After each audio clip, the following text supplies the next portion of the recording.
I had an idea as well. This is a terrible idea, but I was thinking if I could redo my Tess of the D'Urbervilles casting. I'm really obsessed with that strawberry scene and how awkward it gets so fast. It's awful. He's sort of just like shoving, like, and her resisting the strawberries in her mouth. Is this like the Victorian era equivalent of that scene in They Live? In the alleyway where he's like shoving the sunglasses on. Yeah. This is what the world's really like.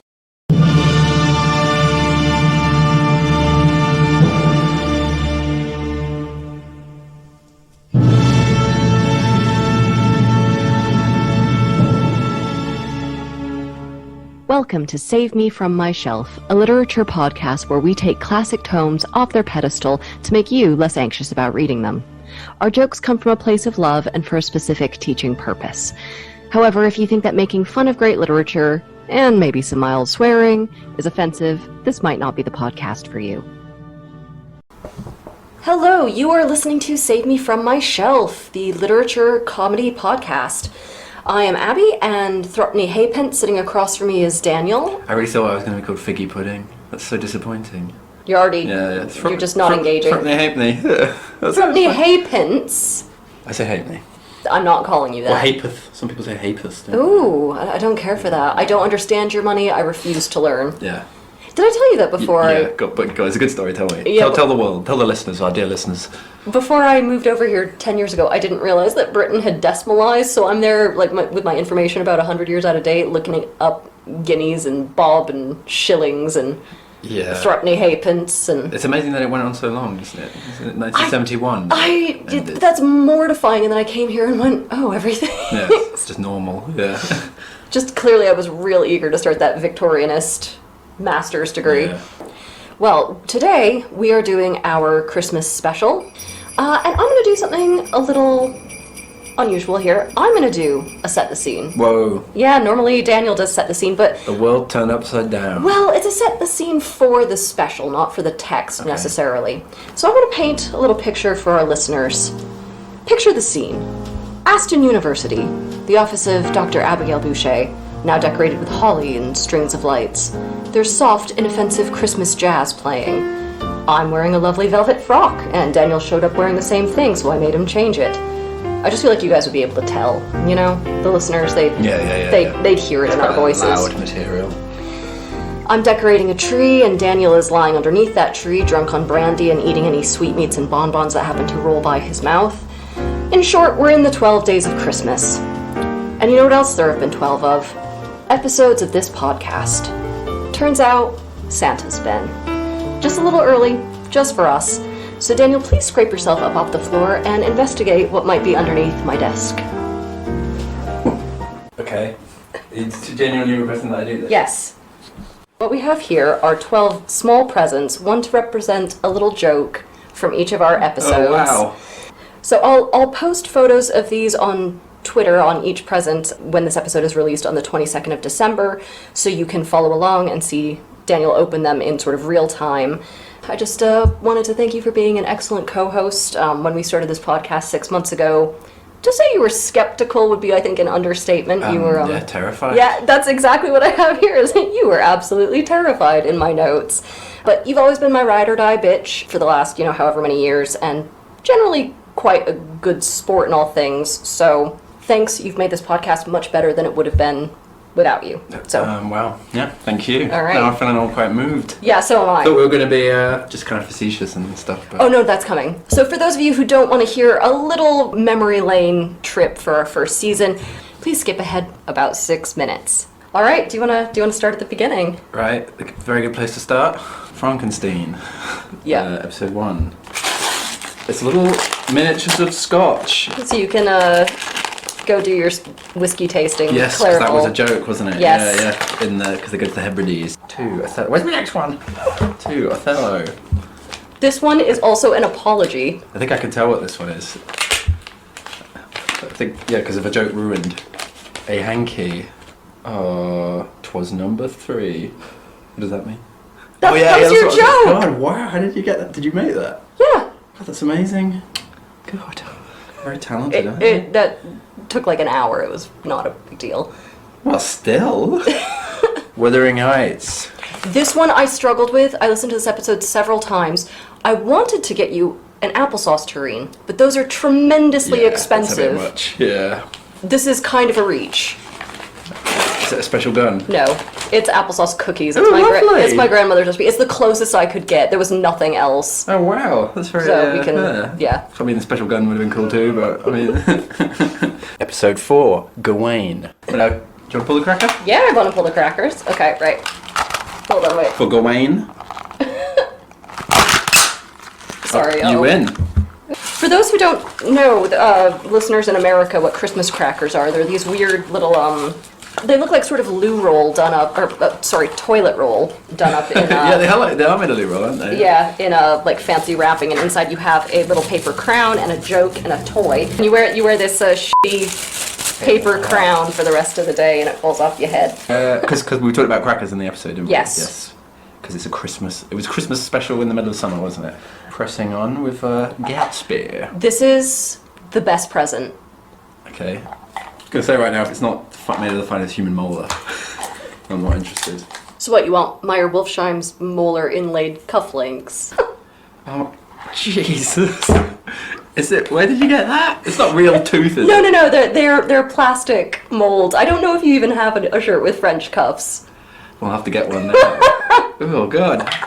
What is he, a dentist? I was so pleased. Apparently there's somebody who does it just for costume parties, just for people. There's a huge... People who want to dress as Meyer Wolfsheim. Yes! There were tons of comments going, this was perfect. Right. Pamela.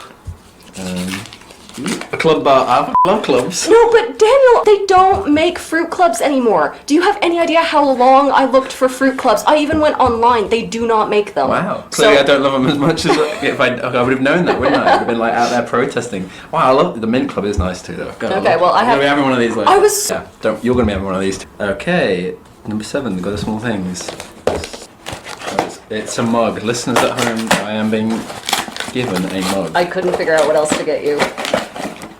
Oh yeah. And on the other side. Yes.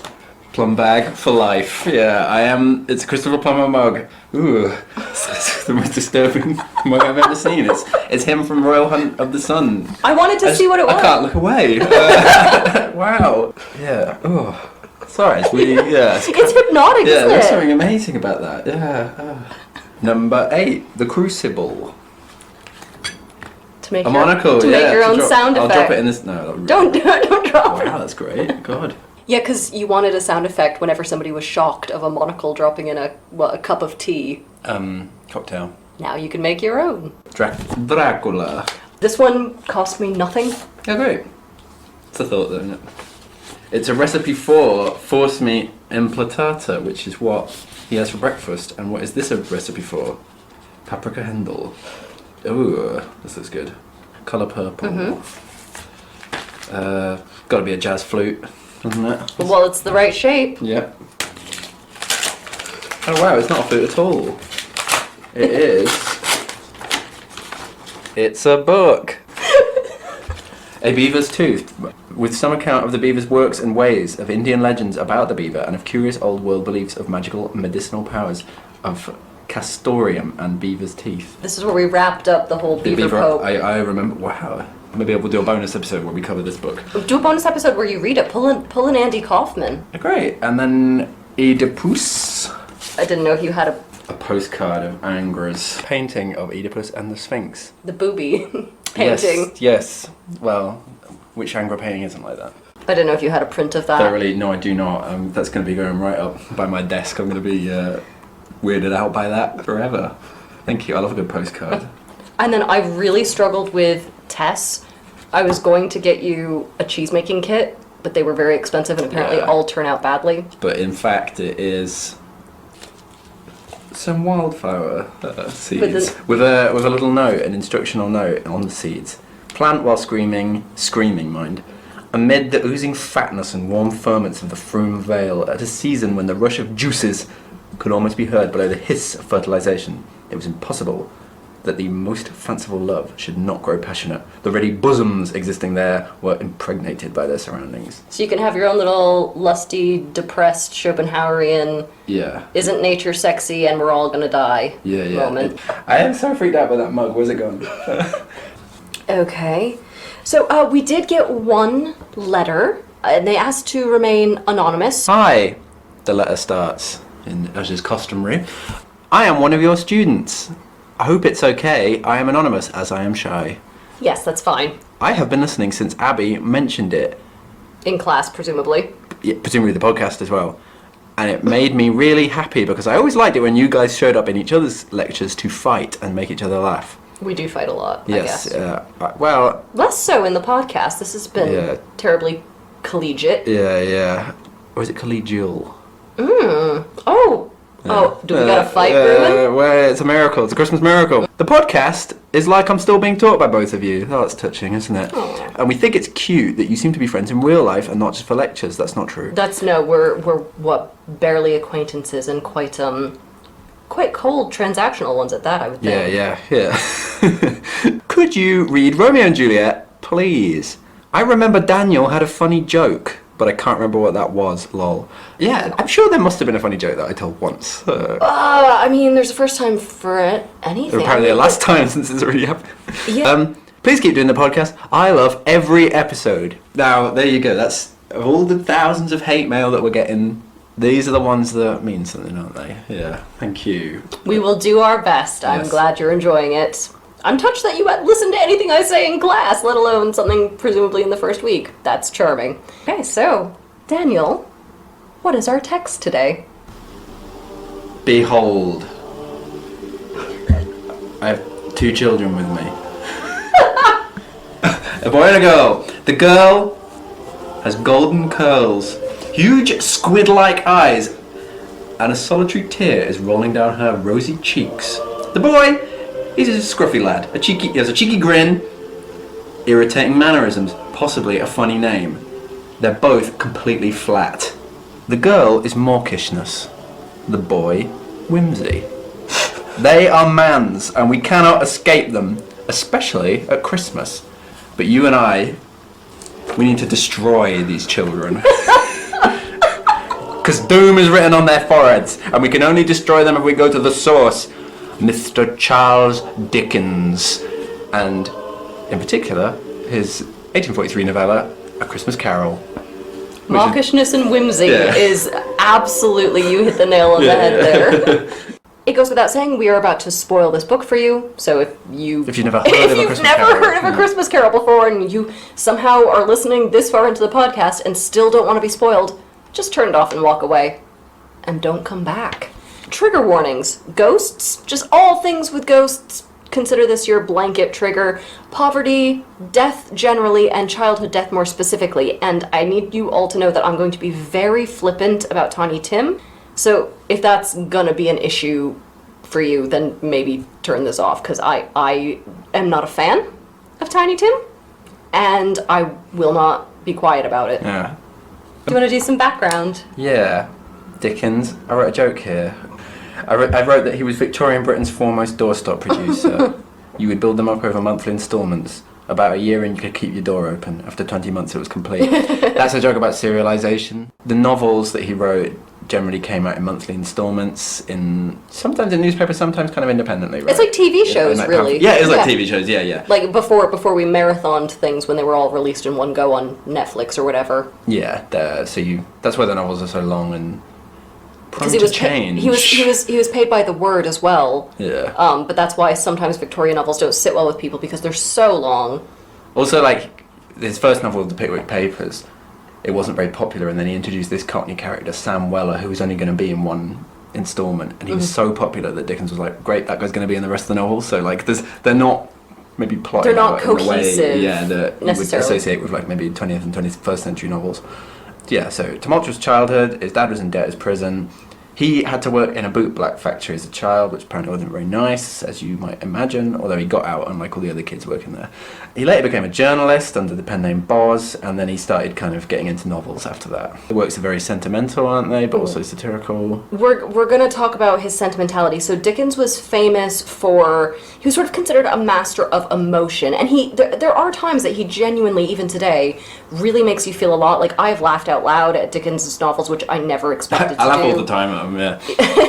But he also was famous for when he would do his sort of like speaking engagements and he would read chapters of like him weeping profusely and the crowd just sobbing their eyes out at him reading certain bits.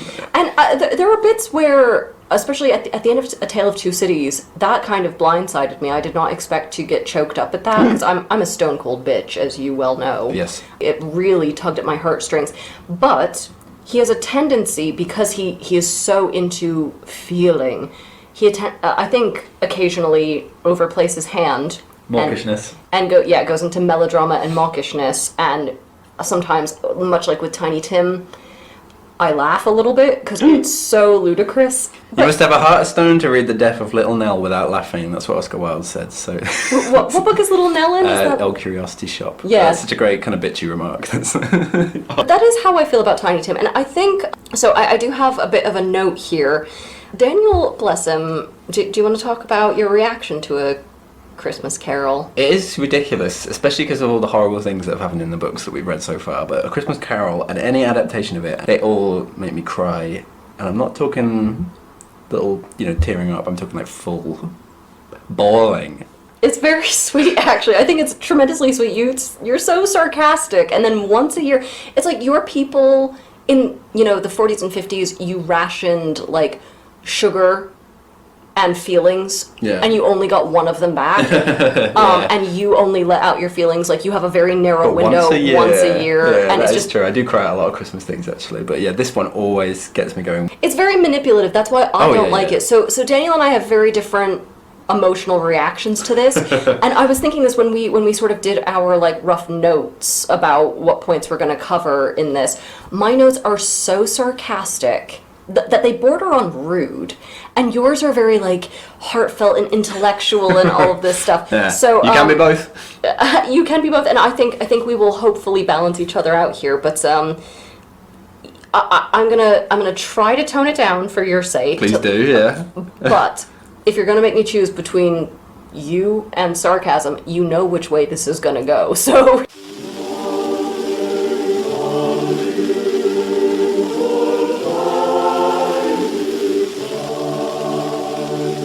So the story opens, actually, with a little note from Dickens, a little tacky note. And he writes, this little preamble, "I have endeavored, in this ghostly little book, to raise the ghost of an idea, which shall not put my readers out of humor with themselves, with each other, with the season, or with me. May it haunt their house pleasantly, and no one wish to lay it." Lay what? Is he saying, may no one wish to my ghost story? Because I can't promise that, Chaz. So the book itself opens really strong. It says, quote, "Marley was dead to begin with." And they talk about him being dead as a doornail. They really, really lay into it. Marley is super duper dead. Are we all on board? Why a doornail? He is dead. Doornails are the thing that... Surely a coffin nail is the deadest piece of ironmongery, is what I was going to say. But go on. Sorry, no, I thought you were looking for a genuine answer. I thought you were trying to actually talk to me rather than setting yourself up for a joke. Just repeating Dickens' joke. That's a great bit. Go on, sorry. Why do you think a doornail? Well, I know why a doornail. A doornail was the big stud on a door, the big square stud that you would wrap a door knocker against. And so the idea is, if you've been hit that many times on the head, you're probably dead. Right. So who is Marley, then? That's the question. Who is Marley? Only the best friend and business partner of a man named Ebenezer Scrooge. Quote, "Scrooge and he were partners for I don't know how many years. Scrooge was his sole executor, his sole administrator, his sole assign, his sole residuary legatee, his sole friend, and his sole mourner." And I'm going to throw a little queer reading in here, just for fun, because it's Christmas. And also because they're clearly lovers. So Scrooge doesn't mourn very much. He just gets on with business for years, just as Marley would have wanted. They're both very cold, clinical businessmen. And we all know from sort of popular culture Scrooge's characterization, right? He's a tightwad, he's this miserable old bastard, and, quote, "solitary as an oyster." Why are oysters always sold by the half dozen then, Daniel? They are not solitary. Isn't it because they're in their shell? Okay. But yeah. it's important to talk about the ins and outs of metaphor, isn't it? I think, I appreciate that. In any case, Scrooge is completely shut down to the world around him, so shut down that he doesn't even feel heat or cold anymore. I just wonder, what kind of kooky backstory do these two solitary oysters have that they became friends in the first place? I assumed it was purely a business relationship, but... Yeah, but how did they even meet? I mean, did Scrooge see Marley leaving a whole bunch of 5-star reviews on, like, the Art of the Deal's Goodreads page, and they got chatting on a forum or something? Yeah, I think that's probably definitely it. He's so loathed around town that crowds just part to get away from him. And I'm going to throw out a slightly alternate reading for this. I think he's far more in tune with the Christmas spirit in this early bit than we're willing to allow him. He's just the other side. He is Krampus. And all these people parting... It's not because they hate him, it's because they all have dark secrets and they're just trying to get out of his way. Christmas needs its antithesis. London. There's fog, it's a pea super. But it's Christmas Eve, and people are singing carols and the like. Scrooge and his clerk, meanwhile, are working in his freezing office. The clerk, who goes unnamed, is sitting in an unappealing sounding tank. That's a little bit more of sea life imagery. We got a solitary as an oyster. We got somebody sitting in a fish tank. Oh, I was imagining it like a sort of T-34 or something. But yeah, maybe you're right. Yeah, I mean, they didn't exist in the 1840s, so yeah, maybe fish tank is more likely. Imagine that if the clerk was given a T-34, then he would right some wrongs. Okay, Scrooge's nephew arrives. He's also unnamed, and he may indeed be a himbo. He is absolutely, unequivocally, a himbo. Great. He wishes everyone a Merry Christmas in that kind of classic himbo way. I just wanted to talk a little bit about here. So we have Marley and Scrooge who are named, and then we have immediately following them two men who are unnamed. The clerk, who we're going to find out is Bob Cratchit. Spoiler alert. Oh, come on now. And then the nephew, who we find out eventually is named Fred. But for this early bit, for most of the novel, both of them don't have names. And I normally give reading advice at the end, but I think this is important to flag up here. Always notice when people aren't named who gives out names to people who, whose perspective is this from. Because this is from Scrooge's perspective largely, and these guys are unnamed, he's not viewing them as human. They're nameless, faceless, whatever. He's not connecting with them. Names are a way to sort of provide humanity and power and things like that. Well, it's also like that, because Scrooge is the main figure, like because our focus is on Scrooge, you don't need to... Everyone else is viewed in relation to him, so Fred's not Fred, he's Scrooge's nephew. Bob's not Bob, he's Scrooge's clerk. Yes, so there's just kind of relationality. Yeah. But there's also the power there. Yeah, You can look into the power as well, yeah.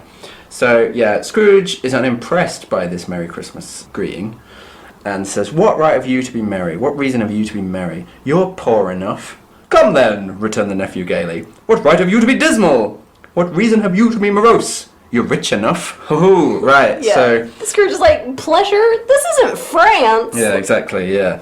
So here's the big tension of the book. Established, is there more to life than material gain? No. So the clerk and Scrooge's nephew do think that, there's more to life than money. But Scrooge... Well, they're idiots. They're himbos. We've already determined that. Scrooge, meanwhile, dismisses these sorts of ideas with his catchphrase. Which is... Oh, I know this. It's, eat shit, you non-producer.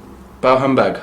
Oh, yeah. No, I knew that. Well, I was translating it out of Victorian miser. Yeah, exactly. But the spirit Thank you for doing that, yeah. Scrooge's nephew invites him to have Christmas dinner with him and his wife, and Scrooge is like, "No, thank you." Yeah, he's running away from the Christmas spirit like he's the damn gingerbread man. If he were a true kind of parsimonious utilitarian type, he'd be like, "Well, that's a meal that I don't have to pay for." But clearly Scrooge doesn't think like that. I suppose, but he does have to pay for it by being forced to talk to people that he loathes, so it's a cost-benefit analysis here. Right, okay, yeah. Yeah. Shortly after that, some philanthropic gents turn up, and they try to get Scrooge to donate to poor relief. And Scrooge is like, "Well, I pay my taxes. If the poor want, they can go to the workhouse or to prison if they need shelter and stuff. And if they don't like that, they can die and decrease the surplus population." So eventually the workday comes to an end. Scrooge's clerk says, "Oh, can we have Christmas day off?" And they have a little bit of a negotiation, but Scrooge kind of begrudgingly assents to his clerk's request. He's like, "You better come into work super early the morning after then to make up for it." I do sort of appreciate Scrooge's hostility, because what's this bit? He says, like, "What's Christmas time to you but a time for paying bills without money, a time for finding yourself a year older but not an hour richer, a time for balancing your books and having every item in them and through a round dozen of months presented dead against you?" That there's a really horrible, nasty, selfish kind of ideology at work in mid-Victorian Britain, and I feel like Scrooge is right to suggest that there's something disingenuous about pretending that it's all right for just a few days of the year. I appreciate that, but Daniel, don't you have a feast you should be spectering at? Bringing that energy to our Christmas special? No, but if Scrooge wasn't such a bastard, then, and like if he wasn't involved in the immiseration of the people, which maybe we can talk about a bit more, then I would sympathise with him a lot more, because it does seem like, it's a bit like Christmas is the opium of the people. You could imagine him saying that almost, couldn't you? Oh, you're giving this arch capitalist a sort of Marxist leaning. That's generous of you. Yeah, well, I think he's the honest capitalist, isn't he? He's honest about it, whereas other capitalists are disingenuous. That's interesting, actually. Okay, so you're saying Scrooge doesn't actually need fixing. I'm saying that Scrooge is like the truest efflorescence of a f***ed up society that needs fixing. Okay, fair enough. Yeah, so what is it that Scrooge does? They don't really tell us, do they? I don't know, I was kind of wondering, I was thinking how great this would be if this had been a sort of Big Lebowski situation, where he sells himself off as this great businessman, but actually somebody else is running the show and they've just sat him behind a desk with whatever the Victorian equivalent of, like, blocks is to play with all day long. So Scrooge goes home to his chambers that night. Chambers, quote, which had once belonged to his deceased partner. Y'all, what sensitive crimes have these chambers seen? So as he goes up to the front door, he notices that the door knocker transforms into Marley's face. So we get a little bit of a callback to that dead as a doornail thing at the beginning, right? But that face, quote, had a dismal light about it like a bad lobster in a dark cellar. Yeah, what is that? Okay, so I did look this up. My lobster's gone bad, it's glowing. Yeah, yes, because apparently it's not lobsters that glow necessarily, but when lobsters go off and die, they grow a particular type of bacteria that does glow in the dark. So if you would store lobsters to keep them cool in a cellar, but they go off where it's dark. That's amazing. They'll glow. I thought it might be something like that, but that's amazing. Yeah, thank you for looking that up. Wow. That's such a Victorian thing as well. Like, I know. I just gone down and set up, all your bleeding lobsters glowing. You're going to have to throw out all the stock. You know? I don't think he's being haunted. I think this guy has encephalitis. This is... or ergotism or something like that, yeah. What is it, though? Here we... Again, businessmen and seafood. We have the tank. We have the solitary oyster. What is happening? Yeah, Marley's a lobster. Something fishy is afoot, methinks. How do you feel? How do you feel about yourself right now? Do you feel good? Yeah. You feel proud of yourself? Yeah, I do, yeah. So Scrooge shrugs this off, this weird door knocker hallucination, and he goes on to his miserable night where he eats a saucepan of gruel as a midnight snack and won't even light his own lamps. He gets all ready for bed in his nightcap and dressing gown. I would bet a handful of brass farthings and your finest goose that you wear a nightcap to sleep. So all of a sudden, as he's just sort of hunkering down to go to bed, a disused bell starts to ring in his room. He's startled, but even more so to start hearing the slow dragging of chains coming up from the cellar. And all of a sudden, into his room enters Marley, or Marley's ghost, I should say, dressed in his, quote, pigtail, waistcoat, tights, and boots, the tassel on the latter bristling. Don we now our gay apparel, am I right? Very good. But Marley, in addition to really serving up a look here, he's also covered in chains. Hanging from these chains are cash boxes. You think like BDSM type thing? That's how you're playing. Yeah. This is kink at Pride is what we're talking about here. No, but hanging from the chains are a bunch of cash boxes, keys, locks, and ledgers, and he's just completely weighted down, and it's very oppressive. So Scrooge thinks he must be dreaming, and he thinks it's a dream brought on by indigestion, saying, "The senses can fool you, can't they? You may be an undigested bit of beef, a blot of mustard, a crumb of cheese, a fragment of an underdone potato. There's more of gravy than the grave about you, whatever you are." So. Boo! Take your cheap cruise ship comedy elsewhere. More of gravy than great. Come on. So Scrooge is like, no, this is all a hallucination. That is not Marley. And not to get all panto about this, but oh yes, it is. Yes, very good. Do you know about them then, pantos? Oh, I know well about pantos because I've lived here for 10 years. Americans Pantos are these sort of really crap plays, camp plays that come out only at Christmas, and they do like Mother Goose and Aladdin and Cinderella. They do like folk tales and things, but it's the heterosexual response to RuPaul's Drag Race. Yes, yes. Like it's a ritualized sort of music hall. Yeah. It's a music hall carryover in Britain. Yeah. It's, you know... Oh, no, it isn't. Yeah, it is. Very funny. Yeah. The audience shouts out a lot. So Marley rattles his chains, and he says that they're the chains he forged in life, that he spent his whole life earning money and doing business stuff instead of doing anything more worthwhile. What would your chains forged in life be? I don't know. It's probably not money. Hours wasted on Wikipedia articles, maybe? Oh, okay, yeah, you're weighted down with the printouts of all the Wikipedia pages. Yeah. Okay. What about you? I think you're the chains I forged. I think I'm going to carry you around the afterlife wearing you like a mink stole. Yeah. I mean, okay, that's something to look forward to. So Marley says to Scrooge, I am here tonight to warn you that you have yet a chance and a hope of escaping my fate. So he says, Scrooge, you're going to be haunted by 3 spirits, which sounds like every hangover I have ever had. But Marley says that the first ghost will appear at 1 o'clock in the morning. I'm sorry, are ghosts making appointments to terrify people? That's how ghosts work, isn't it? They love all stuff like that, schedules. What is this booking system like? Mr. G, I booked you in for a 9:30 at Pimlico to bedevil some people, and you have a lunch with your mother after that. I mean, what? Ghosts have a lot on their plate, clearly. I don't know, especially the middle ghost. I'm not entirely sure why they have a secretary from Brooklyn. Marley says these ghosts are going to appear, you know, each one over 3 nights, each one at 1 in the morning, and then Marley salutes Scrooge, and he floats out the window. Love a defenestrating ghost. And he joins a bunch of other ghosts in the sky, and they're all sort of wearing whatever their personal versions of Marley's chains are, you know, and they're just sort of floating around, and Scrooge, I guess, can see them now. Wailing and stuff, aren't they? Yeah, but can you imagine all of these ghosts sort of, like, floating up to people's windows and peeking in? It's perverts. I cannot wait until I am a ghost. Right. Scrooge awakens in pitch darkness.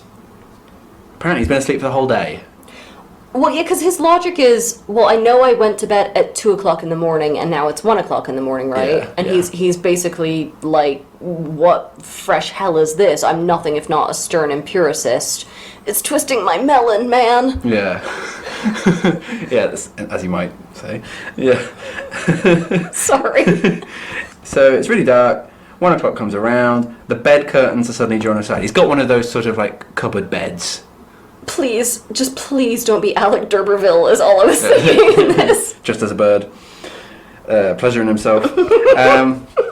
No. He finds he's in the presence of a strange figure. Like a child, yet not so like a child as an old man. Oh, I really hate this Benjamin Button-looking son of a bitch.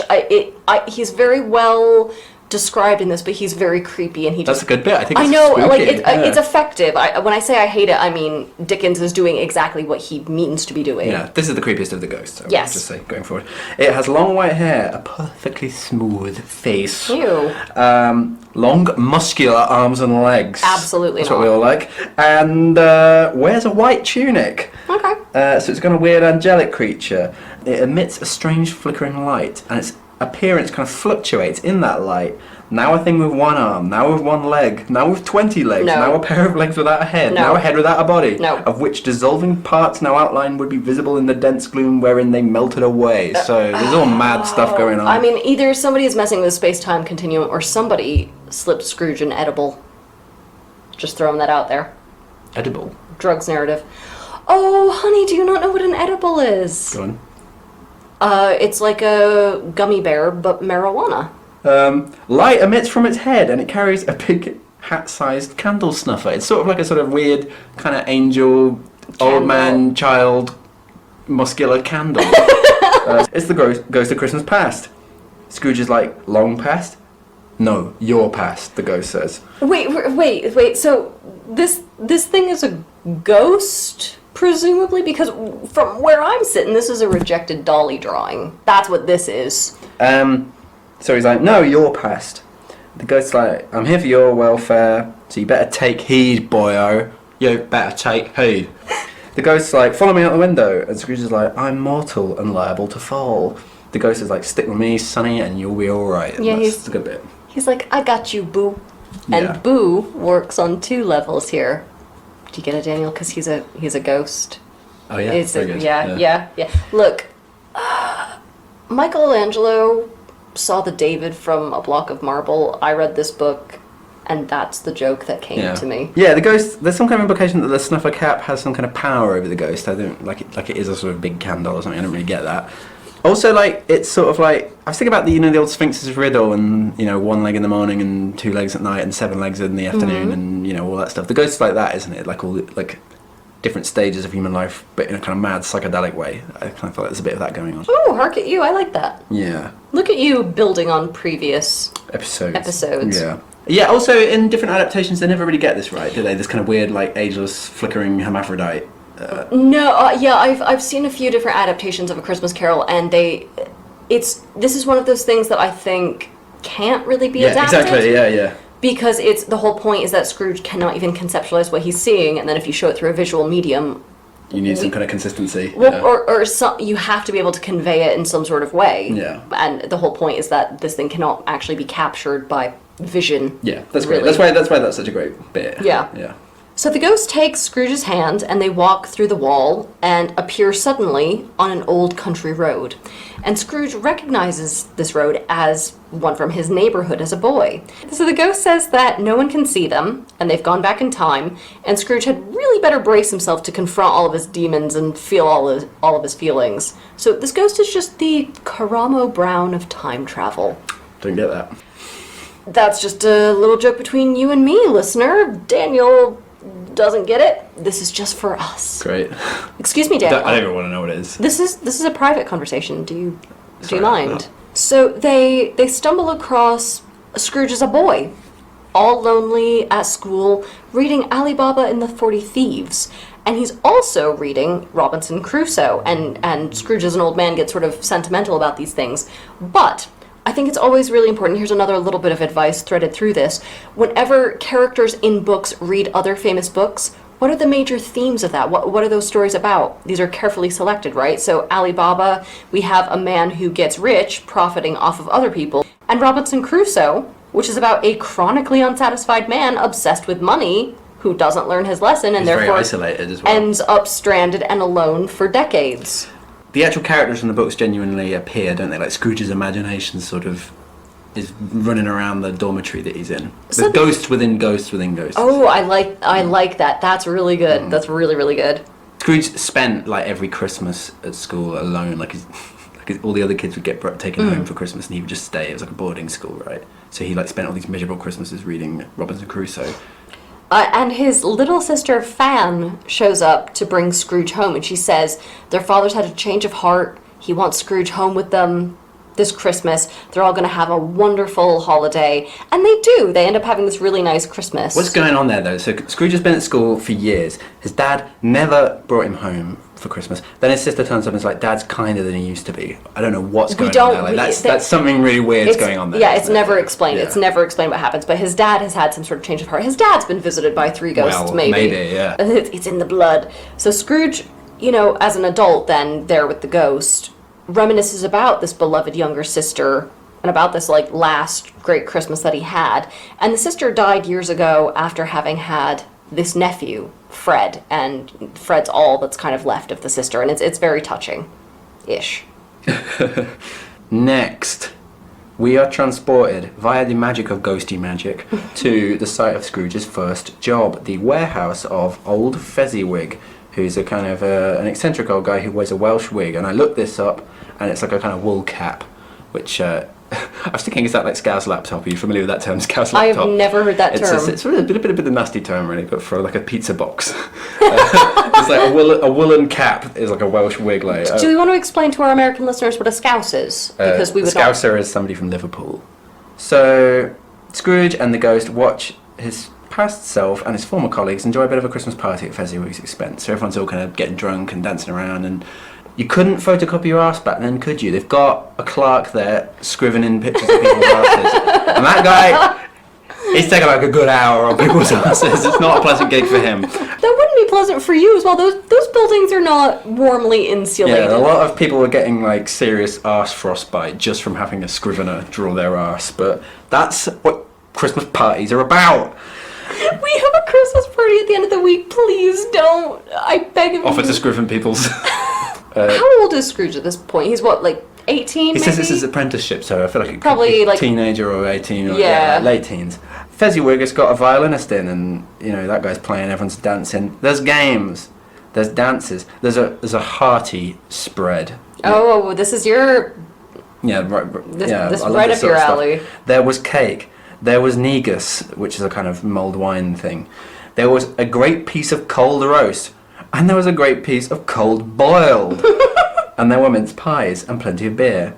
I love the sound of cold boiled. Cold boiled what? I don't even care. Yeah, no, yeah. And I've actually got a sample of cold boiled here. Oh. So let me just carve it off. Oh, please do. And plate it up. There you go. There's a few huge slices of cold boiled. There you go. Oh my god, it's so cold. Yeah, yet boiled. It's so boiled though. Ugh. So the whole farm has a big dance, and Fezziwig, he's seriously cutting up the dance floor. The old guy, he's still got the moves. What do you reckon his moves look like? Would you give me a demonstration? I'm doing them right now, yeah. Yes, do it. Get it. Yeah. Go. Yeah, good stuff. Shake your moneymaker. Thank you. Scrooge is pretty moved, and he's like, oh, that's fun. And what larks, what party games and delights? And the ghost is like, well, it doesn't take much to put on an office do, You really could have, made this kind of effort yourself. And Scrooge suddenly rues having been arsey with his clerk. So he's already coming round to the Christmas stuff. It doesn't take much, does it, for him to come around to it? Only a kind of mad hallucination. So now the ghost and Scrooge are transported to Scrooge's adulthood. He sees his former fiancée, Belle, breaking it off with him. Because she says that a golden idol has replaced her in his affections. And that idol is Marley. No, I'm just kidding. It's money. Yeah. Money is his new girlfriend. The pink pound. He says he wanted to get rich for their benefit, but she's like, no, I think you've taken it too far, Sonny. He's the only guy who keeps a copy of The Economist under his mattress. Yeah, very good. So, when they were affianced initially, they were young and poor, but now he's become another man. That's what Belle says. But what is this bimbo doing? Oh, Mama, my poor fiancé has gotten terribly rich. I can't stand him. But he wants to be more rich, that's the problem, isn't it? I think Belle's a sympathetic character. No, I think she's an idiot. Okay. You would stick with Scrooge? Yeah, and murder his ass. You don't like him? Just kill him. All right. Or, just make him pay for your establishment elsewhere as he gets richer and richer. Right. The marriage laws. Gayer and gayer as well. Yeah. Who's the only gay president? Like, semi-openly gay president? Lincoln? James Buchanan. Was he? Yeah. Anyway. Also Lincoln. But he wasn't openly gay, right? Right, anyway, James Buchanan had a live-in chum. Oh, cute. Just before he became president. And then the guy died. So that's sad. So, anyway. Scrooge is, upset with the ghost. He's like, why are you torturing me with these visions? The ghost pays the remonstrations no mind. Then he shows... This is really nasty, isn't it? Then he shows Scrooge Belle's life after she left him. She's got loads of mad kids. They're all jumping around and kind of go, oh, it's all very charming. The nice husband comes in, laden with Christmas toys and presents. This ghost is so emotionally manipulative, though. This is the emotional equivalent of tilting a pinball machine. Yeah. This is just really... Yeah, really go for it. Going for it, yeah. Dig the knife in. And the new husband's like, oh, I just saw your old friend, Mr. Scrooge, at work in his office on Christmas Day, no less, quite alone in the world. Scrooge is like, I can't stand this any longer. He grabs the ghost's cap. Remember, the ghost has this weird candle snuffer, and kind of plonks it on the ghost's head and tries to snuff it out. And we have this kind of really great bit where the spirit completely drops beneath it, and the snuffer's on the floor. But though Scrooge pressed it down with all his force, he could not hide the light which streamed out from under it in an unbroken flood upon the ground. Which is a good bit, I thought, quite spooky. And then Scrooge just sort of conks out in bed. So, is Scrooge attempting to murder a ghost? At this point, is that what's happening? Is this like dividing by 0? So, Scrooge goes to bed, and then when the time comes for the next ghost, this ghost doesn't show. He's being ghosted by a ghost, which I feel is like a new personal low here. It's 1 o'clock again as well, right? Yes. So Scrooge gets out of bed to go give them the what for, like, why are you standing me up? It's beyond 1 o'clock. But then he hears a voice coming from the other room, sort of calling his name as he puts his hand on the doorknob. And I get really cringy thinking about this ghost waiting in the other room, perfectly poised, hoping Scrooge is going to walk in at any minute. Right. Scrooge walks into his study or whatever it is, and it looks like a Hallmark store threw up in there. So it's covered in holly and mistletoe and glitter. And there is a meat throne in there made of, quote, turkeys, geese, game, poultry, brawn, great joints of meat, sucking pigs, long wreaths of sausages, mince pies, plum puddings, barrels of oysters, red-hot chestnuts, cherry-cheeked apples, juicy oranges, luscious pears, immense 12th cakes, and seething bowls of punch that made the chamber dim with their delicious steam. And there's a man lying on top of this meat throne like it's a couch. So... this haunting brought to you by meat. Yeah. Meat. Yeah, there's other things, oranges. For all your cakes. furniture needs, meat. So yeah, sitting upon the meat throne is a, quote, jolly giant. Do you think, Daniel, that this is the same giant from Gawain and the Green Knight? Is this a crossover? He's mellowed in recent Yeah, years. Yeah. Maybe. I think this probably is a crossover, actually. I know you were just taking the piss, but I think there is some kind of continuity. I think there's a folkloric continuity, absolutely. But this giant is, quote, glorious to see, who bore a glowing torch in a shape not unlike Plenty's horn. Hello, friend. We got a queer reading here. 'Cause I say so. Cool, yeah. Or just a general penis reading. Everything's in the cornucopia, even queer readings, you know. Especially for those so inclined. queer readings. Yeah. And the ghost introduces himself as the ghost of Christmas present. And this dude is dressed like a 70s porn star or drug kingpin. Yes. He's in a big green bathrobe trimmed with fur with his chest exposed. And all he's missing is a thick gold chain amidst a lot of chest hair. And then he does have a lot of chest hair though, right? But then he would just be cocaine screaming into a phone at a pool party. That is It is exactly like that. It is exactly... Yeah. Do you know that comedian Russell Kane? I remember him. I remember him doing a routine about his dad at Christmas, and where his dad like just in a dressing gown, and it was just like the giving of the presents, but he'd be like, dad leans over and gives a present, glimpse of scrotum. I can imagine. I just keep thinking the ghost is like, let me show you Christmas, glimpse of scrotum. Let's have the full ghost description, please. He was clothed in one simple green robe, or mantle, bordered with white fur. This garment hung so loosely on his figure that its capacious breast was bare, as if disdaining to be warded or concealed by any artifice. Its feet, observable beneath the ample folds of the garment, were also bare. Glimpse of scrotum.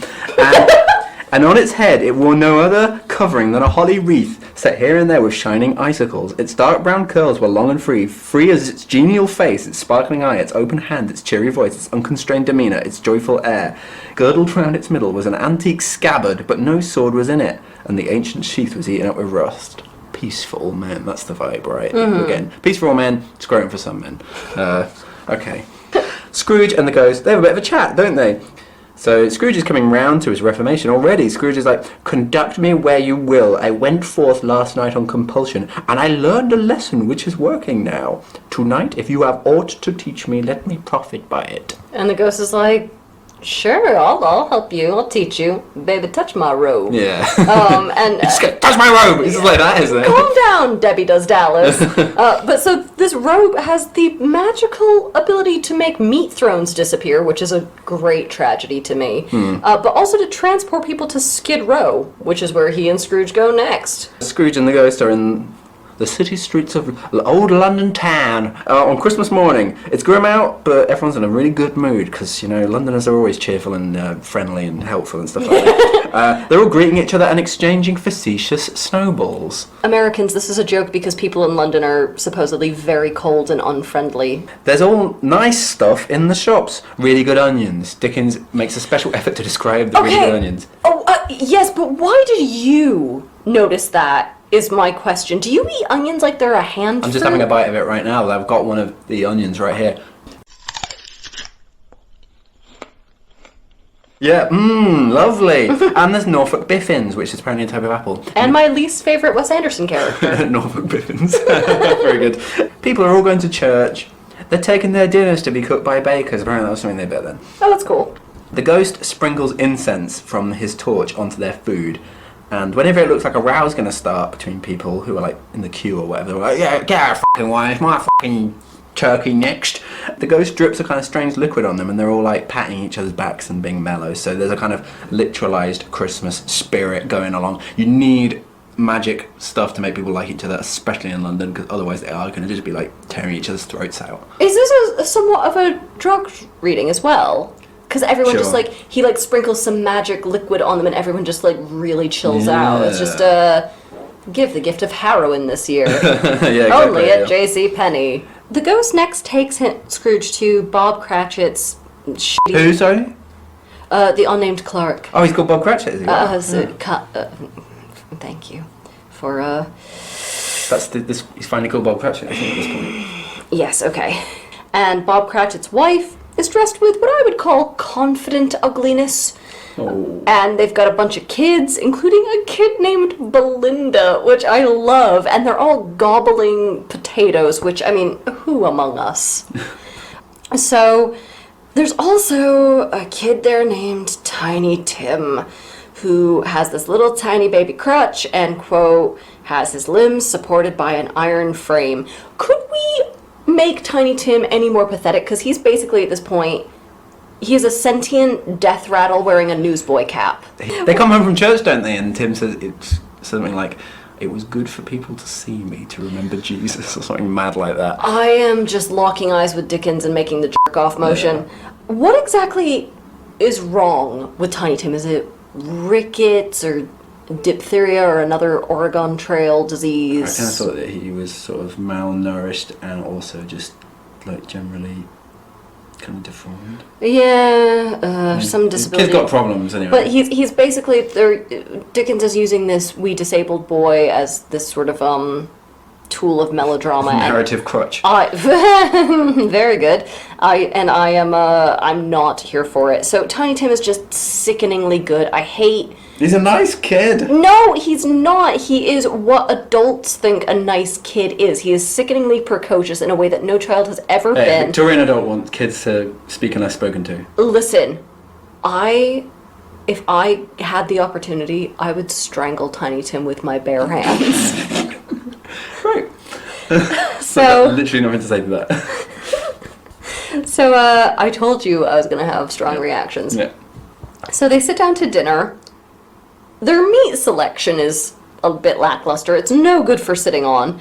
I'd laugh if their dinner was just a big rat with like those little chef's hats on its legs that they were all collectively pretending was a turkey. It does get a little food porny up in here because, you know, I don't know, Dickens had a weird thing about food. And actually, if you think about his entire back catalog, Dickens is the least sexy author I've ever read. There is no sense of sex in any of his books. Yeah. Much like Daniel, dear listeners, Dickens sublimates all of his desires by talking about fried eggs and shit. So they after my own heart. They eat a bunch of like this giant bowling ball of a pudding. We don't really have pudding like that in the States, but so I don't super know what this is, but okay. And you don't know about Christmas pudding? I know. I kind of know of it. I love Christmas pudding. What a show! You love food? I was with a friend of mine the other day, and he said he'd already eaten 2 this season. I've never had a Christmas pudding. I have no idea what that even fully is. You're seriously missing out. Is it like made of suet or something? Suet and like nuts and fruit. And... Okay. Yeah. Okay. Okay. It's really good. Bob also makes his massive gin drink, doesn't he? The moment he gets in, he's like, Tim has been mawkishing me all day. And he just pours like a whole bottle of gin into a pitcher. Man after my own heart. Yeah, and so they eat their pudding and drink their gin, and Tiny Tim says, "God bless us, everyone." And I am really ready for Tiny Tim to sleep in heavenly peace, if you know what I'm saying. Scrooge is there in the corner, invisible, and he's touched by their sad-ass dinner, and he asks the ghost if Tiny Tim will live or not. And the ghost says he sees a vacant seat at their table in the future and a tiny crutch without an owner if the future doesn't change. This is so emotionally manipulative. This is like... That is the point of the book. No, that's the whole point of Daniel, the Enterprise. Can we take a Union 5? My Christ. So, Scrooge is really saddened by the idea of Tiny Tim dying, and then the ghost throws some shade at him, repeating what Scrooge said earlier in the story about poor people. The ghost says, quote, "If he be likely to die, he had better do it, and decrease the surplus population." Whoa. Bitchy. Yeah. I love this ghost. He's the bitchiest ghost. of the three ghosts, isn't he? Yeah. So the ghost basically calls Scrooge an eco-fascist, which is kind of dope, and that Scrooge has a really strong reaction to this, unsurprisingly. Are these ghosts just playing emotional Jenga with so. Scrooge, just trying to see how far they can push him before he collapses? So as Scrooge is mewling in the corner, Bob Cratchit then raises twist the knife. A toast to his employer, Mr. Scrooge. Just, pour some lemon juice in that wound. Yeah, and that wound. Yeah. And Mrs. Cratchit says, "Screw Mr. Scrooge. Screw him right in the ear." And Bob's like, "Darling, we mustn't cuss people out on Christmas Day, because this dude does not party." This is why I don't like the Cratchits, except Mrs. Cratchit seems awesome. Bob Cratchit is a sad sack. Simpering drip. Exactly. Like all Victorian clocks. My family does nothing but cuss out people who are absent on that day from our Christmas. That is all about. Exactly. Yeah. Daniel, you get it. You're in possession of your faculties. Thank you. But anyway, just the fact that Bob Cratchit even mentions Mr. Scrooge's name, it just ruins all the party vibes, and the children can't even enjoy their gin. It shows how low the bar is, right? That they all have a big gin, even the kids, and have to sing a song about a child lost in the snow. That cheers them up after talking about Scrooge. That's how low Scrooge set it. I just love the idea of an 8-year-old with a little tiny martini. Yeah. No wonder Tiny Tim's got problems. It's precious. Can we all just talk about how cruel the whole thing is to Scrooge? This is a little note I wrote. I just feel like that it's hard to be good in a modern world, right? Isn't it? The problem is expecting Scrooge to do stuff on an individual level that needs big structural change. But whatever, Dickens is not a communist, is he? If you want to, the 1840s has other stuff for the people who are interested in that. Moving on. So. I'm not even commenting on that. I'm just sitting back in my chair and just letting you tucker yourself out. Yeah, thank you. So the ghost takes Scrooge on a bit of a world tour, a bit of a whistle-stop tour. He's seeing everything. Miners. Sailors out at sea. They're all singing and sharing a special moment together. Glimpse of scrotum. Weird pub crawl, but okay. Yeah. Then they go to the home of Scrooge's nephew. It turns out he's called Fred. There's a bit of a Christmas party going on, and they're all, as we've already discussed, doing what you're meant to do on Christmas Day. They're all bitching about Scrooge. All except Fred, who I pity. I pity my uncle. Next, they all sing and play party games. Should we have a little party game right now? Charades. Yes. Yeah, good. Okay. Perfect for podcasting. All right, go. There's a book. 8 words. First word. Crawdad. Fruit bat. Suet. Groundwork. Great. Okay. Next word. Third word. The. Fourth word. Fruit bat. Fruit bat. Groundwork by the fruit bat. No. Whole thing. Groundwork for the philosophy of morals. Wow, that's really. Wow, I can't. Yeah, that's good. Yeah. You should always do the whole thing, I think. You're good at this. Thank you. And this was just a charade of charades. Okay. Finally, they played 20 questions. Fred describes what is some kind of disagreeable, savage, growling and grunting animal. And we'll know who it is. It's Scrooge. In some adaptations, this is quite a painful bit, isn't it? And Scrooge is pretty mortified to see that people are bitching about him. But in this, he's like, ha, that's hilarious. So that kind of gets. I don't know. There's some bits in this that are very emotionally manipulative, and this bit just kind of completely misses that mark. So the Ghost of Christmas Present says, "I've shown you everything I can. I gotta bounce. I only live for a day, like a pimped out mayfly." And as he's about to go, Scrooge says, "Hey, sorry, weird question. Do you have something unnerving under your robe?" Dr. Scrotum. So sorry, I'm ripping off this other comedian. This comedian. Yeah, did you change careers when I wasn't looking? And so this isn't going quite where you or Daniel seem to think it is. It's actually so much worse than that. So, quote, "From the foldings of its robe, it brought 2 children. Sir, why are urchins living under your bathrobe?" And it's all an allegory. It's one that makes me deeply uncomfortable. Okay. And it's just lending its weight to that weird 70s coked out porn star screaming at people thing. So the spirit says that these children... They don't look well, do they? Yellow, meagre, ragged, scowling, wolfish, but prostrate too. Yeah, and these are, quote, mankind's children, named Ignorance and Want. And he says humanity has abandoned them, and they sort of stick with the ghost for help, and we need to watch out for them, especially the boy Ignorance, because, quote, their perpetuation spells doom. And then the ghost screams smoke bomb and disappears. The last of the spirits approaches. It's a kind of classic ghost, isn't it? A hooded phantom, silent, robed in black. So, yeah, Dickens has run out of ideas, I think, is the message here. I mean, who among us, though, has not phoned it in near Christmas? Who among us has struggled to think of a third ghost? So it's spooky in any case. It thrilled Scrooge with a vague, uncertain horror to know that behind the dusky shroud there were ghostly eyes intently fixed upon him, while he, though he stretched his own to the utmost, could see nothing but a spectral hand and one great heap of black. So that's quite spooky, isn't it, I think? Yeah, the ghost doesn't talk, he just points. Yeah. It's terrifying. Yeah. Scrooge infers that the ghost is of the future. It's the ghost of Christmas yet to come. And they start the final leg of his sort of spiritual journey. They're in the city of London, outside the stock exchange, which is where Scrooge works. And they overhear some kind of grotesque business types, is there any other kind, talking carelessly about someone's death.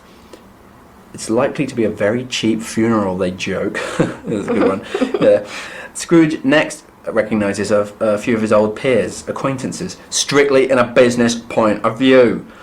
So, yeah, he never made proper friends with them just from a business vantage. And they're kind of also being rude about this dead guy. Did you do a Michael Caine just then? Yeah. So he doesn't get the hint. A bit like Oedipus, he doesn't really get what's going on here. I was wondering if this is... I mean, we're well before psychoanalysis. We're a good, 30 years before psychoanalysis even had its first glimmers, I think. But this does feel a little bit like the denial and the repression here is extraordinary. Yeah. Where this whole bit where Scrooge is like, "Who's dead? I don't get it." And I mean, it's mortifying. Is this bad writing, or is this some sort of early? No, I think it is like that. Okay, yeah, like what right. you're saying. Yeah. 2,500 years between Sophocles and Dickens. There were all these... People could vaguely get a hold of psychoanalytic concepts but couldn't articulate them. Next, we move from the high business district to a low business district. An old fence is buying this same dead man's personal effects from the dead man's servants. Towels, spoons, stationery, bed curtains, even the sheets he was going to be buried in. Oh, your curtains got jacked, Abby. I love any subplot with a charwoman. Yeah. When you mention charwoman, I'm in. I like fences as well. So, yes! Yeah. So this is, this section, frankly, this could have been the novel for me. I want this whole book told from their perspective.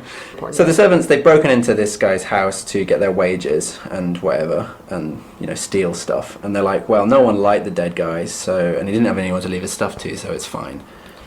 I don't want to be a total cop about this, but this is surely a felony B&E.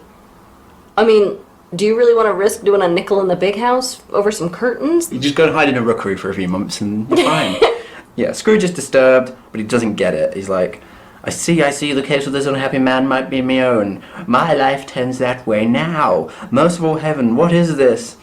The ghost transports Scrooge to the body of the man himself, the dead guy that everybody's talking about in a bitchy way. Scrooge cannot bear to look upon its face. So Scrooge begs the ghost of Christmas future to show him anyone in town who feels any emotion at all over this mysterious man's death. And so they're transported into the house of a poor family who had owed this dead guy money.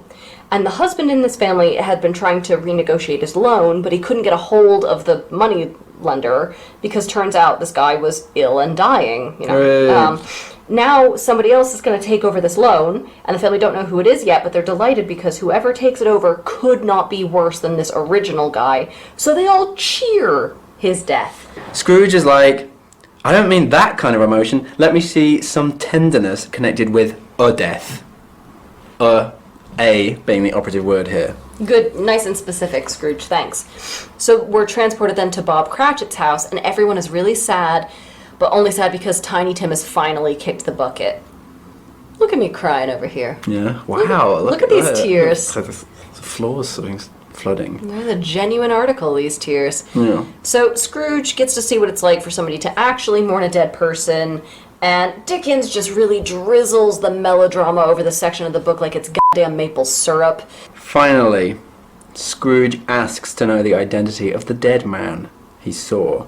The ghost of Christmas yet to come takes Scrooge to a churchyard and gestures toward a particular gravestone. Yet more melodrama. Do you think Dickens is going after some sort of Guinness record here? It is absurd, isn't it? The level of, like, sort of treacly, whatever. But, yeah, anyway. Scrooge, he kind of knows what's going on, but he ever the wheeler dealer, he's like, here's the deal, sonny. Before I draw nearer to that stone to which you point, answer me one question. Are these the shadows of the things that will be, or are they shadows of things that may be only? The ghost doesn't answer. That's because the ghost only points. The ghost is a painting of John the Baptist hidden under a trench coat. That is an art history joke. Scrooge approaches the neglected grave and reads his own name. The bombshell, the novel's bombshell, novella, if you will. Not bombshella, if you will. Scrooge is upset. It's not nice seeing your own grave. I'm telling you, yeah, we'll know it. And he's like, is it too late to change this outcome? No, Scrooge, you're going to die one day. I'm not the man I was. I will not be the man I must have been but for this intercourse. Why show me this if I'm all past hope, or past all hope, or all hope past? All of the above.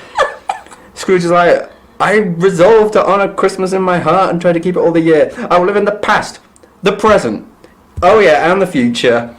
The spirits of all three shall strive within me. I will not shut out the lessons that they teach.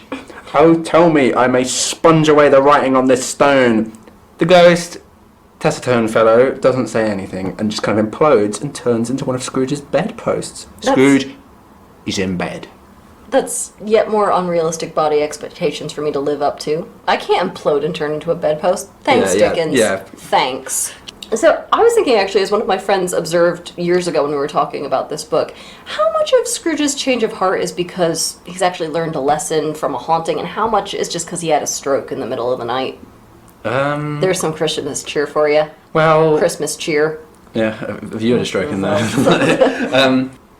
So Scrooge is delighted to wake up and still have bed curtains. Priorities. He's also happy to have his gruel pan still there. My dude. So then Scrooge pops his head out the window and yells down at a local urchin, "Boy, what day is it?" And the boy says, "It's Christmas Day, sir." And he says it in small capitals, doesn't he? The lost art of speaking in small capitals. But it's Christmas Day and Scrooge hasn't missed it. What time is it? What is it? The same day that we started doing this recording? Because it feels like it's been months. I'm not really sure, but I also don't want to ask dumb questions that can't be answered. Just don't query his singularity, man. No, I'm talking about our experience of recording this. So Scrooge asks if the boy knows the local poulterer's shop, and the boy says, "Why, yes, sir." And Scrooge, despite this urchin who presumably lives locally knowing where a local shop is, Scrooge is all in raptures about how smart this boy is. Oh, he's being Calm nice. the fuck down. Can't make up for 60 years of being a end. I would also love it if Scrooge became a hardcore unionist and got really into, like, why do poulterers have to work on Christmas Day to I thought make you meant, ends like, why do the people of Ulster want to be part of Ireland? Very funny. Yeah. Anyway. Syndicalist is the term. Or trade unionist. Poulterers are petty bourgeois anyway, they wouldn't be in unions. So, do you have any more notes you should give me mid-show? I mean, I didn't know that you were going to say that, so I have to give it unfortunately. So Scrooge makes this boy run to the poulterer and buy a prize turkey, which they describe as a fucking mutant turkey. I mean, it's a weird bit, isn't it? This turkey is not of the Lord, but it is perfect for sitting. I mean, this turkey is like a sectional sofa, is what they're describing. Also, can Scrooge not run his own damn errands here? Scrooge gets himself all dolled up, and he promenades around town and greets everyone, and he gives a bunch of money to charity, and then he drops it on Fred, and they have a wonderful Christmas day playing games and eating sugar plum pudding. They still bitch about him, he's just there. It's like quite low key, isn't it? Like in all the films, like Scrooge is like dancing with everyone in the street. The whole of London is all like, puking with delight. In this, it's just like, I just went to my nephew's house. It's just a quiet Christmas. Yeah, they play some party games. They eat some oranges. Can I just say, and we might get some hate mail for this, but oranges are bullshit. I like a good clementine. I don't want to work that hard to eat something that is ultimately still covered in string. It's like eating the inside of a baseball. I think the kindest thing you could say about an orange is, well, at least it's not a pear. Christmas is over. The next day is Boxing Day. They don't talk about that. I just thought I'd say Boxing Day. We don't have Boxing Day in America. That's what I thought I'd say, to be honest, for all of our American listeners. The day after Christmas. So, when you just have to go back to work, don't you? Next day, Bob turns up late to work. He's got a hangover, doesn't he? He pretty much isn't that the implication? He's like, sorry, sir. I had a big gin drink. Been visited by 3 spirits last night, if you get my drift. Scrooge puts on a bit of a show. He does a sort of like Simon Cowell, doesn't he? He puts on a show at being cross. He's such a prick in this section. You think? I hate this. What? It's better when he genuinely meant it. Is that what you're thinking? Yes, this is a cruel thing to do to somebody. He's like, I'm not going to stand this sort of thing any longer. A sacking is on the cards. Or a firing, as they say in America. Instead, however, he's like, I'm going to raise your salary. And he's like, Bob, make yourself a big fire. By the way, Scrooge has been tight with fires until now. And he's like, have a drink of Smoking Bishop with me. And I'll, I don't know what that is. I looked it up, it's a type of punch. Great. It's a very heavily spiced punch. Right. And he's like, I'm going to help you and your poor family going on. You have a better salary. I've already posted you a turkey. Things are going well. And the narrator's like, the story's over pretty much. The narrator's like, Scrooge was better than his word. He did it all and infinitely more. And to Tiny Tim, who did not die... Oh, Tiny Tim, just go into the light already. Well, he's dead now, isn't he? He's 160 years old. Wait, 180 years old. I always think it's the year 2000. He was a second father. Wait. Pause. Second father...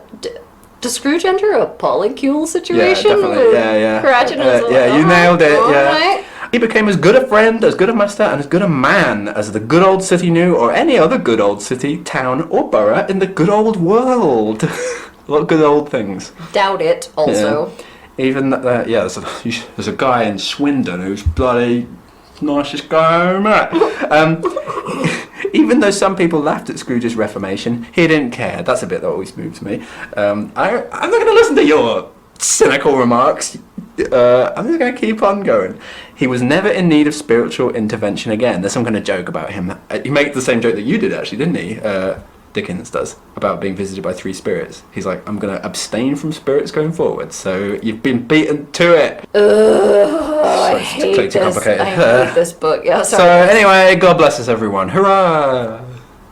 Can we have a post-credit scene of Marley sitting in purgatory or wherever he is going, okay, so should I keep the chains, can I take them off? What is going on with Marley? That is a big problem, isn't it? No. Did Marley get this sort of treatment? Or is it like... Does the cosmos only allow for the junior partner in firms to get allowed? And apparently Scrooge's dad, or whatever the hell happened back then, the moral of the story is, everyone is redeemable, everyone deserves a day off, but f*** you if you're a shopkeeper or manual laborer, white-collar workers only. The end.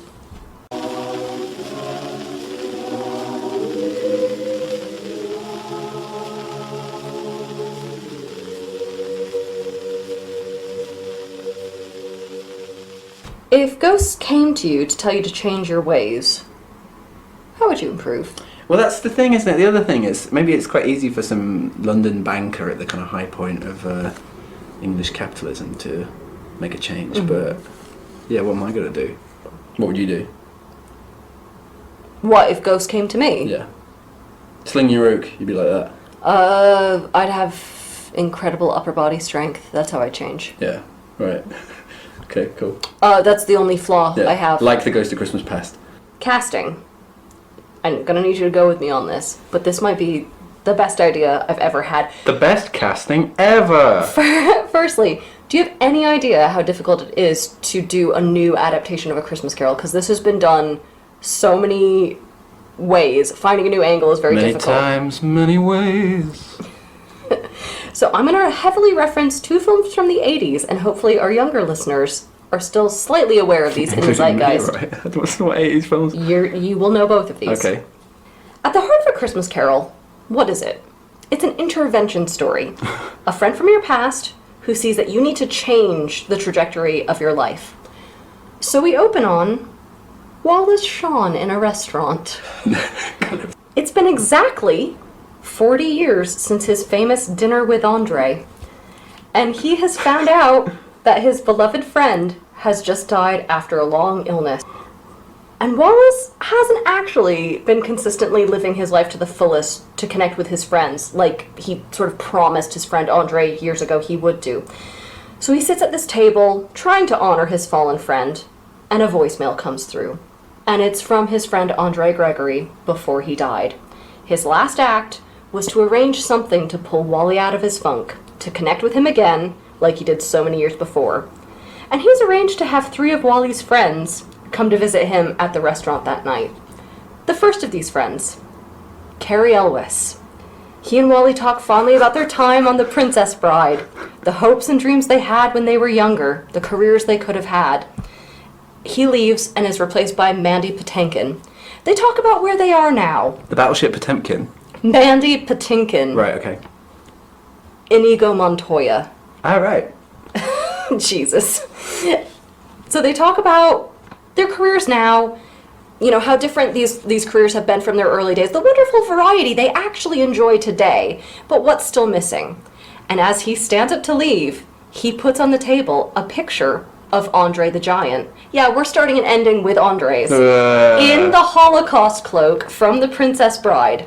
And Wally just silently stares at this picture, and he monologues to the picture about his anxieties about death, about his future, the future that was taken away from Andre the Giant too soon. Andre the Giant, we hardly knew you. And feeling unburdened and unafraid of death, he pays the bill and leaves. The end. Are you alright? That's... I want this adaptation so badly. Right. I want it now, and I want it to rule. I think that would be hilarious. Sir, was that a particularly depressing thing? I thought that was darkly funny. I thought it's madly esoteric, is what I'm thinking. No? Okay. Wallace Shawn needs to learn the message of My Dinner with Andre and The Princess Bride. Where's Peter Falk as well? That's the other thing I'm annoyed about. Peter Falk needs to be in every adaptation we do. And he's obviously the waiter. The waiter, doing the slightly dodgy looks at... Yes! Yeah. Great, okay, that's cool. And one more thing. He was never... What do you want for your appetizer? But he was never in the scene with Wallace Shawn. Whereas the other 3 were. On this TV was... I'm pointing at my head, listeners. Okay. Should we do some analysis now that I've, I guess, thoroughly bummed you out? Sorry to be a super downer. I thought it was funny. That's fine. No, it wasn't a downer. It was just... It was just... I was just worried about you. I just think that's really mad. It's not mad. Come on. Who reads A Christmas Carol and is like, the career of Wallace Shawn? Because it's an intervention story. That's the angle that I went with. And I was like, what's the best intervention story I know? It's this. What do you think people in offices next to me think we're doing Yeah, here? Yeah, it's a bit embarrassing. Melodramatic, manipulative. Yeah, so, okay, what is our emotional response to this then? Because we've said throughout the whole episode, you and I have had very different emotional responses to this text. I find Dickens a little try-hard here. I think he is not letting it build up naturally, and maybe it's because this book is actually very short. Yeah. It's a bit of a romp. Yeah. but that doesn't leave a ton of space for emotional development. It all happens very quickly. It's a stocking filler, isn't it, in all senses of that term. Yeah. But why do you connect with it? I don't know. That's the weird thing. I think it is just such a kind of... it's almost the intensity of it, the kind of ridiculous try-hardiness of it, almost becomes part of the thing that moves me. Actually, I really get a sense of a guy that really wants you to think about this stuff, and he's like just bringing everything out, throwing the kitchen sink in and everything, and I think that almost kind of moves me. I don't know why. That's the weird thing. There's just a few things that really just always hit me in this way, and I don't know why. But yeah, you just think it just leaves you cold. This leaves me completely cold because I feel manipulated. This doesn't feel like a rich portrait of real people. This feels like a lot of stock characters. It's so rushed. I don't connect with anyone. I don't know who to root for here. Like, Tiny Tim is so sickening. He's not a real child. He as I said before, he feels like the adult's idea of what a precocious, perfect child should be, but I'm like, what? I think that is it for me, though, the level of abstraction. I think real portrayals of real people would leave you with a much more ambivalent feeling, because, like, real life is ambivalent, isn't it? But this is just so intensely concentrated on the one side. But I can't connect with anyone because they're all cardboard cutouts of people. These aren't... It's nothing to me. They're nothing. I will say that Dickensian characterization is flat, but... Not always, though. No, let me finish, though. Sorry. Dickensian characterization is flat, but it just feels so true to being in England. Like, the people in England really are like Dickensian characters. You okay, hun? Yeah. Yeah, I would like a version where Scrooge is too late. He's ballsed it up. Everybody still hates him. Or like he's so out of practice of being good that everything he does kind of makes it worse. Ooh, I like that. So depressing, wouldn't it? Well, like he tries to be nice, but he's just really patronizing. Yeah. So I think that would be interesting. A kind of really depressing version of this. Or a version in which Scrooge goes forward with the ghost and it just reaffirms all of his biases, everything he's at, like, the ghosts are bad at this. That was have you seen the Blackadder Christmas special? Isn't that where he starts out nice and then turns horrible? Inadvertently convince him to be evil. Yeah. So that's a sort of similar thing, isn't it? The narrator, pretty jolly guy. We haven't really talked about the narrator in this, but the narrator, it's this third-person narration, and the narrator's almost a character. Yeah.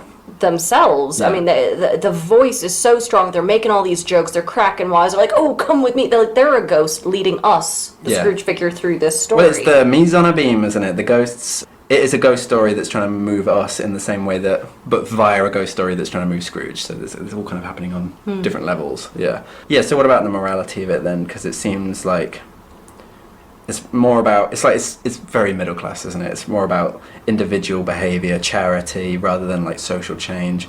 Although the ghosts do show Scrooge society at large, so they have this kind of social message, but in the end it's just about like what you can do yourself. I think there's a kind of like, you can only do so much, Scrooge, don't worry about it. I was thinking about the materiality of this. Dickens I was so overwhelmed with his lists. Everywhere you go, he's like, and then there's this and this and this and this, and there are crowds luscious of people. Pears and yes, it's just, but like everywhere you go, and we saw the butcher, the baker, the candlestick maker, the tinker, the tailor, the soldier, and I'm just like, oh my god, like you're for such a small book, he's just hitting you with waves of stuff and people, and I actually really like that because it shows sort of how crowded London was and how pokey some of these houses were and things.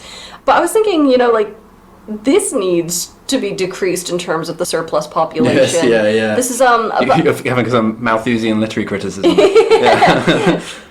But I thought that was really interesting in that Christmas does sort of come down to, it's not a very spiritual book, for all that there are three spirits, and it's not very religious, it's not very spiritual, it's all about the material things there. It's the people and the stuff to some extent, and sort of the goodwill, but like on an individual level. It's not like the religion is absent, virtually absent from this. I mean, they do talk about God a bit, don't they? And God blesses everyone. And Tiny Tim goes to church and things like that. But I mean, in this book, Christmas is all about like huge pieces of meat, getting cosmic therapy, and wearing a bathrobe for 3 days straight. That's the Holy Trinity.